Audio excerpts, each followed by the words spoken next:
afternoon and welcome to a special edition of Close Up from our nation's capital, where the news arrived like a thunderclap on Thursday evening. President Joe Biden informing the Rules and Bylaws Committee of the DNC by letter that he would like South Carolina to hold the first in the nation primary and then New Hampshire and Nevada to vote 1 week later together on the same day.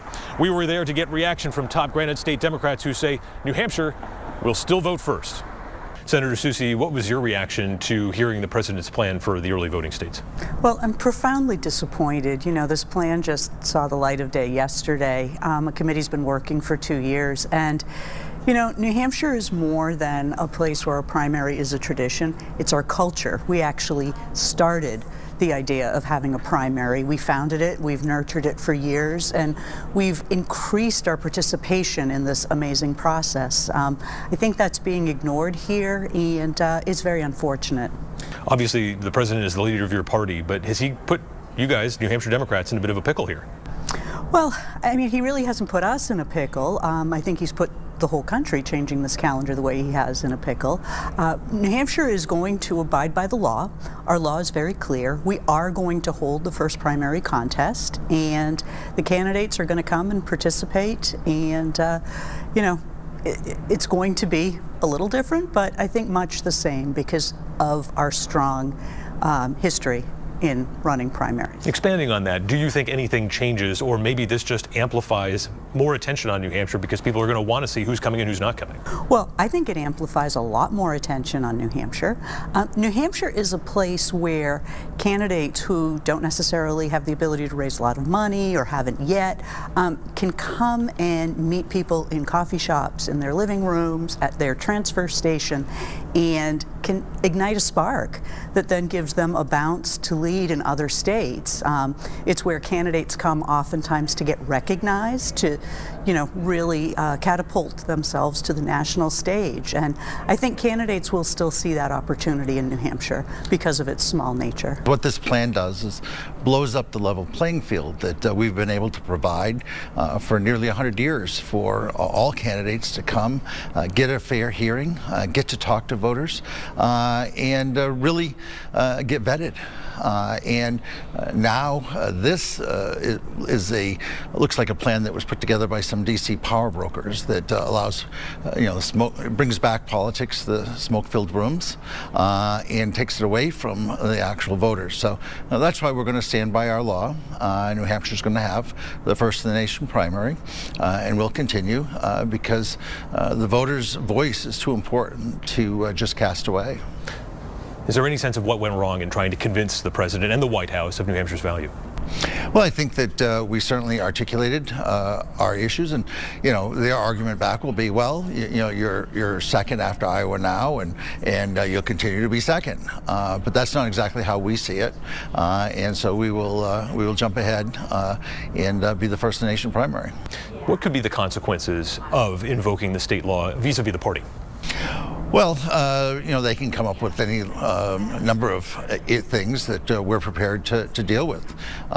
We don't necessarily need to go to the National Convention. We've long said, this is for decades, that holding and hosting the New Hampshire primary is more important than any number of delegates that would be selected, just like what happened with the Republicans in '96. You know, we've had setbacks before over the decades. This is certainly not the first time that we had to fight back, and we will again. We live to fight another day. Committeewoman Dowdell, explain for us your reaction to the president's plan for the primary states. I think it would be an understatement to say that I was surprised like everyone else, and I am disappointed because we have to really think very long and hard about the consequences and maybe unintended consequences of this proposal. And I urge that this is a proposal that has been put forward. The full body of the DNC will vote on it in February, but yeah, it was disappointing. I understand the importance of having the African American voices lifted and given prominence. I agree with that concept, but there is just a simple fact that New Hampshire has a law on the books, and we will be following the letter of the law.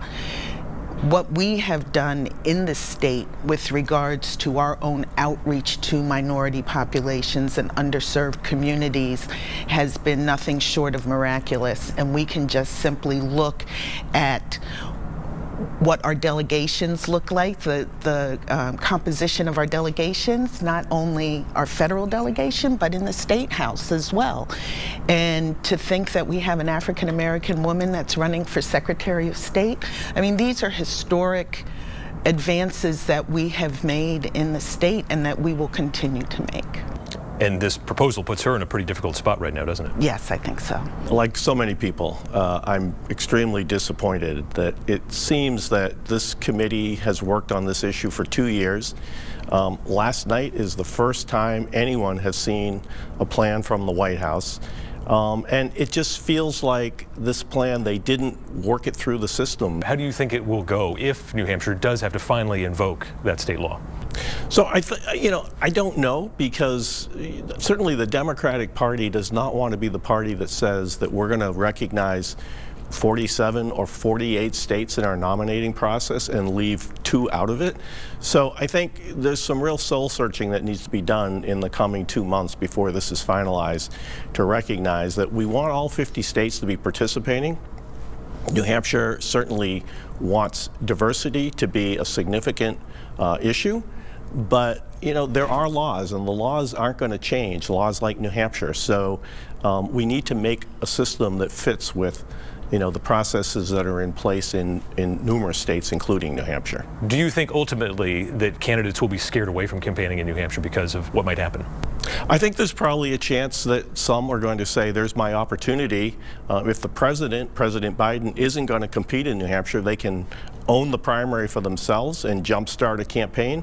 So I think this could be just the opposite, where someone who might be thinking about running says, I can go to New Hampshire, get a lot of attention, I'll be the only one playing, and that may catapult me into some other state to win the nomination.